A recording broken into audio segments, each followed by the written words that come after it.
This is my 1997 Subaru Vivio Bistro, and today I'm going to show you guys around and talk about it a little bit. So for starters, it's right-hand drive, so it does take a little bit of getting used to.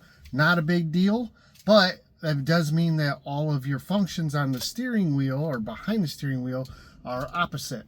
So the turn signals, instead of being on the left-hand side or on the right-hand side, the wiper blades have now moved from the right to the left. So sometimes changing lanes activates the wiper blades. Now this vehicle does come with air conditioning standard. Unfortunately, this vehicle does not have working air conditioning, so we need to roll down the window. It does have power windows, it has power locks, which is really nice. You know, this may be older vehicle and it may be an import, but it's still from the 90s. Does have ABS. It does have an electronic CVT automatic transmission, which makes this car feel very slow. However, you turn the key, doesn't have a push start, and you get this.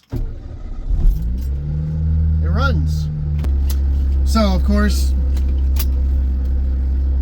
with a safety belt and an airbag, this vehicle is compliant with US standards as far as safety goes. But now the question you have for yourself is, do you like to be noticed? Do you like attention? Because if you don't, this is not the car for you. Because when you're on the right hand side of the vehicle, you do get a lot of attention. You get a lot of people pointing, you get a lot of people pulling you over to ask you questions at a light, and I think it's quite enjoyable. However, it may not be for everybody. So vehicle is mic'd in kilometers, not miles per hour. So that takes a little bit of getting used to. You do have to learn what 60 kilometers equals, what 80 kilometers equals, or you could always run some kind of kilometer to mile per hour changeover. It really isn't that big of a deal. The odometer is also in kilometers, so that's 102,005 kilometers, which is right around 68,000 miles. How fast this vehicle is not. 0 to 20 is probably your quickest. After that, it's like you're riding on the back of a slug.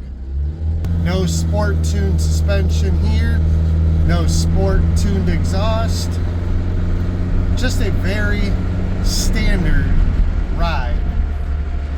But again, this vehicle wasn't built for horsepower.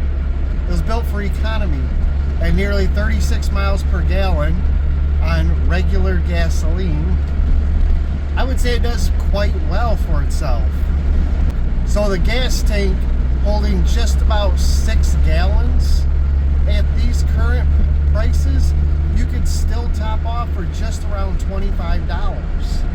It really is nice at how smooth of a ride this vehicle has, how responsive the steering is, but it's just not for everybody. I always thought this vehicle would benefit from lowering.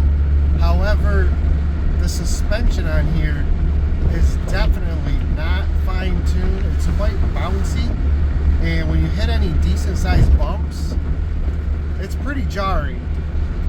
I wonder if there will ever be availability to an aftermarket coilover kit for something like this. So right here is a 660cc engine.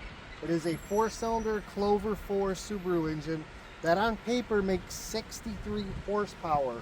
In all actuality, it probably puts down somewhere between 75 and 80 horsepower, where the non-supercharged models are right around 53 horsepower.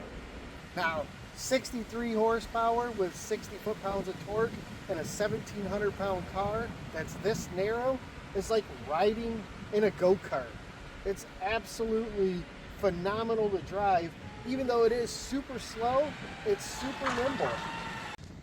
It sits on 13-inch BBS wheels, has an STI stainless exhaust, leather interior with Bistro stitched into it, electronic CVT automatic transmission, and room in the trunk for well, maybe 2 bags of groceries. If you ever need to stop in a hurry, say a prayer first, because this car does not have a very quick or short stopping distance radius. So you can put your foot to the floor and you're still just going to be coming to a slow creep. That's not to say that the brakes don't work. They work, and they work exceptionally well. They just don't have that stab the pedal, lock the brakes up feel. Again, drum brakes in the back, very small disc brakes in the front. They're just not meant for emergency braking. So is it the fastest car? No. Does it have the best ride quality? Nope. Lose again. Is it quick out of the hole? No. But is it fun? Yes. This car is a riot to drive. I highly recommend, if you have the opportunity to drive a right-hand vehicle, to give it a go. It's absolutely phenomenal. It's a totally different experience. And again, if you like people staring at you, you like people asking you questions, you like the comments and whatnot, this is the car for you. But the real question is, if I had the opportunity and this was on the market and I hadn't already purchased it, would I buy one again, knowing what I know now? And the answer is yes. It's such a cool vehicle. When I take it to car shows, whether it's classic car shows, import car shows, cars and coffee, the people who flock to see this car is immense. It's absolutely enjoyable to be out and have other people who you enjoy spending time with, other car enthusiasts, come over and look at your car and ask questions. Because let's just be honest, there's a lot of the everyday car out and about, but there's not a lot of these.